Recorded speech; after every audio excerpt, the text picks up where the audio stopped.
now pleased to introduce our keynote speaker, Mr. Benjamin Hall, a decorated international correspondent and a war correspondent based in London. And equally important is the fact that, like my children, he studied at Duke. Go Duke. In March of 2022, Benjamin survived a deadly attack while he was covering the war in the Ukraine.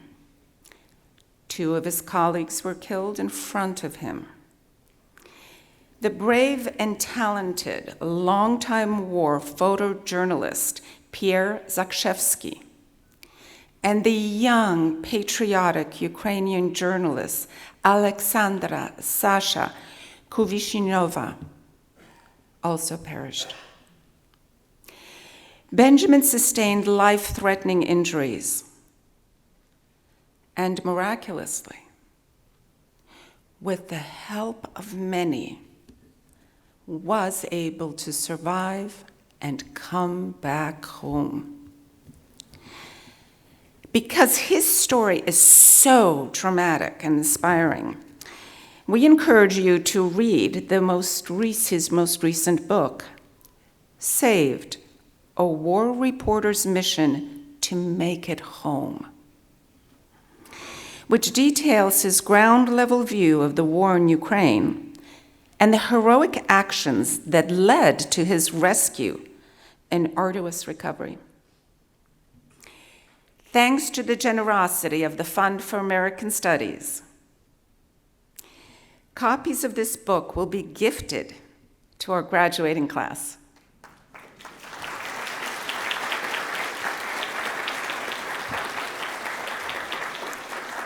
And dear graduates, you will pick this book up, Nothing in Life is for Free, when you return your regalia.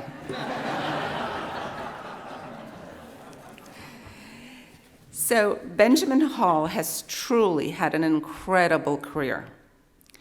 He has covered numerous breaking news stories for Fox, from the front line in Syria and Iraq in the battles against ISIS, to the wars in Afghanistan and Gaza. He covered President Biden's first overseas trip to Europe. He reported on President Trump's first overseas trip to Saudi Arabia and was in Singapore for the 2019 summit. That summit between President Trump and North Korean leader Kim Jong-un's meeting. He has covered elections in numerous countries. He has interviewed presidents, prime ministers, foreign ministers, US commanders, ISIS prisoners, and survivors of the genocide against the Uyghurs in China. His professional achievements are numerous, and you can read more about it, of course, in his remarkable work in our program. But more importantly, what I would like to highlight for you, graduates, is Benjamin's character. As citizen of the United States and the United Kingdom, he is a patriot who loves freedom. As you know and have heard and will continue to hear, our past shapes who we are. Benjamin's family story is very similar to mine, but it unfolded on the other side of the world. His father suffered under the Japanese occupation of the Philippines. At the age of 12, he witnessed the Battle of Manila, in which General MacArthur and over 35,000 United States soldiers fought for the liberation of the city.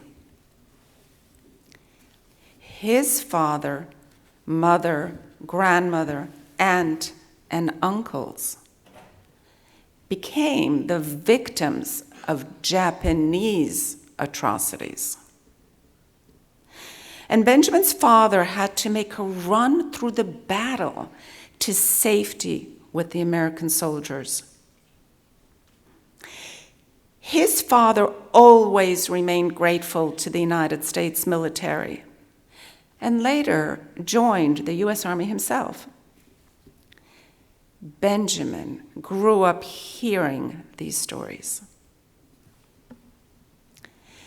Freedom isn't free, and the truth cannot always be told without sacrifice.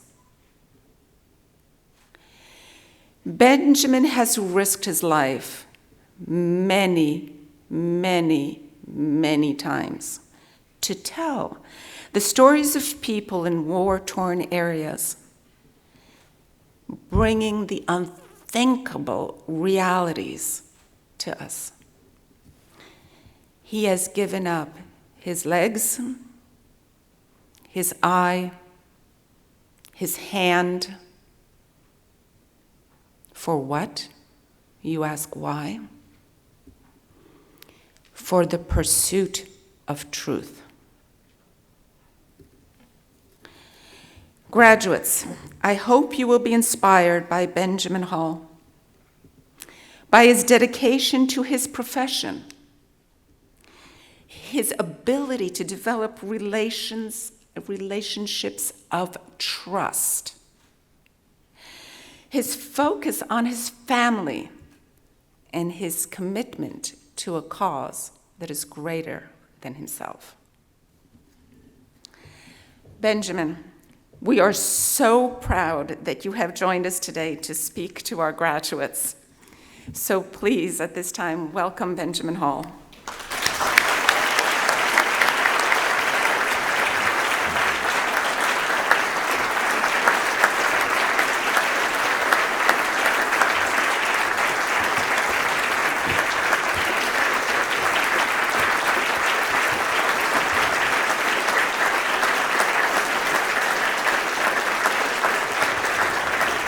Thank you very much.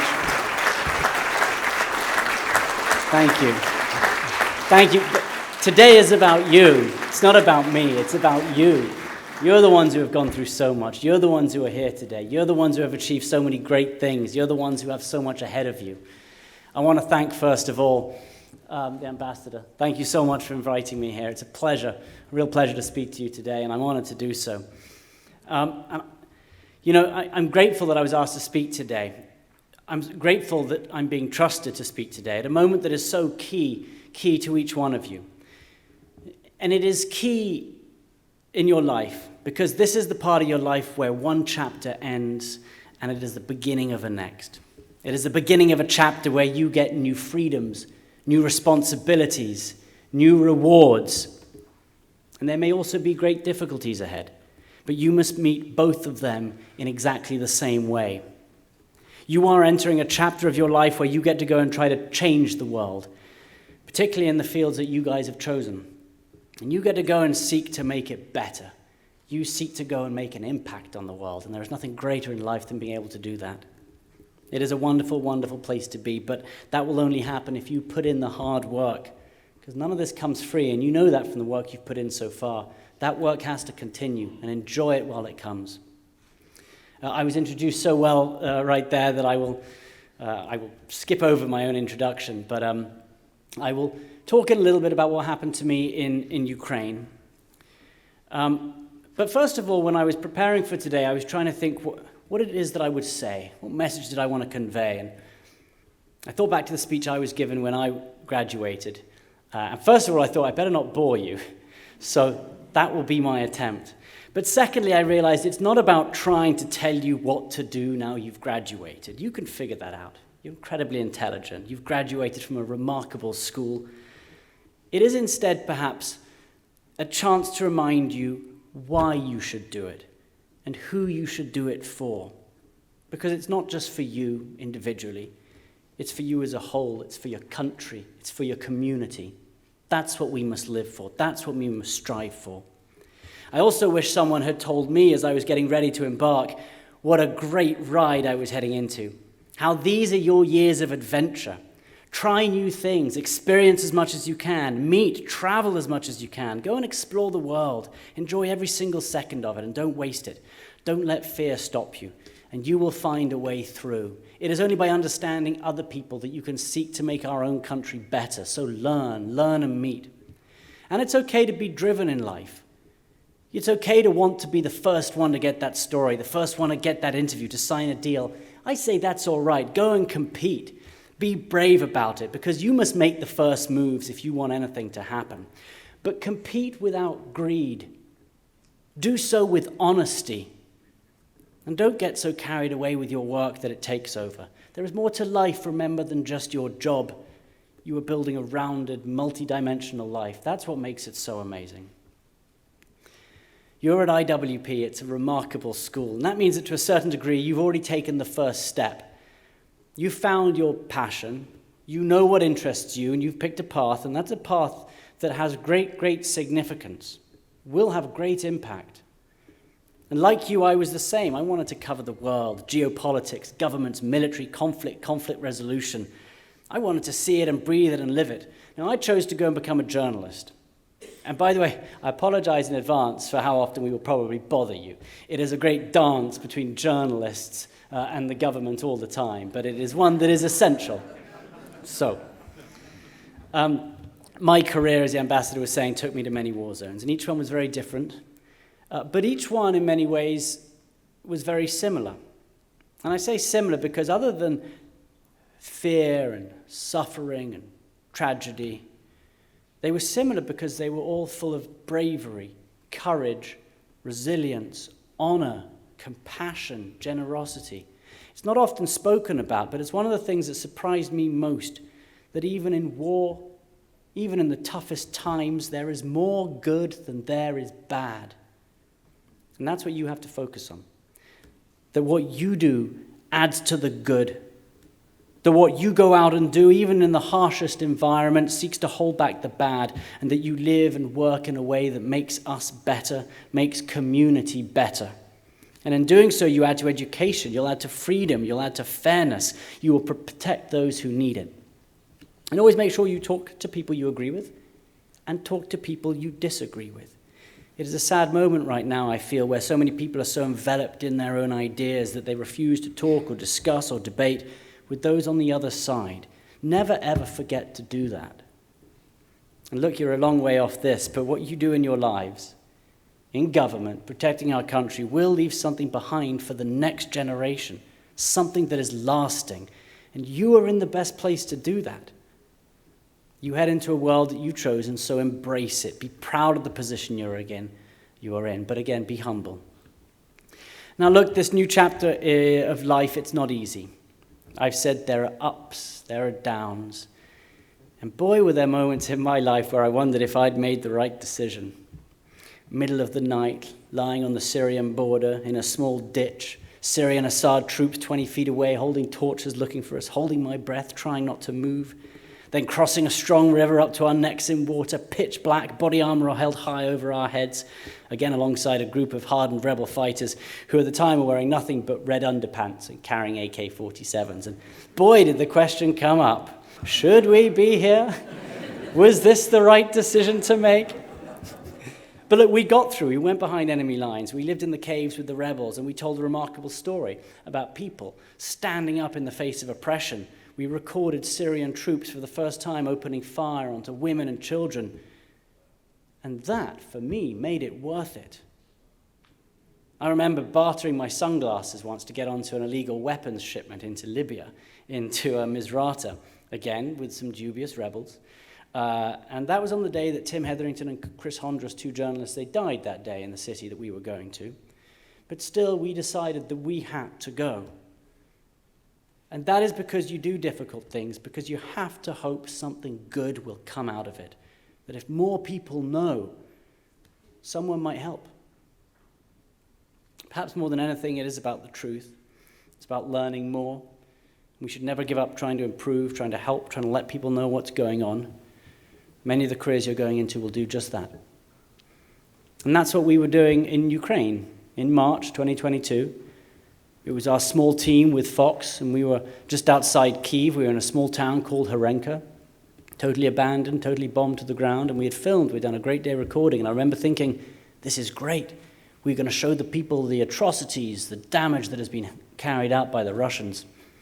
And as we were driving our way back towards Kyiv, we slowed down at an abandoned checkpoint, and that first missile came out of the air. And it's a sound I know all too well. It's a missile, it's a whistle. And it landed about 30 feet in front of us. A quick attempt to turn this car around, but the car stalled, and a few seconds later, the second one landed right alongside the car. Blacked me out, big shrapnel in my neck and in my eye.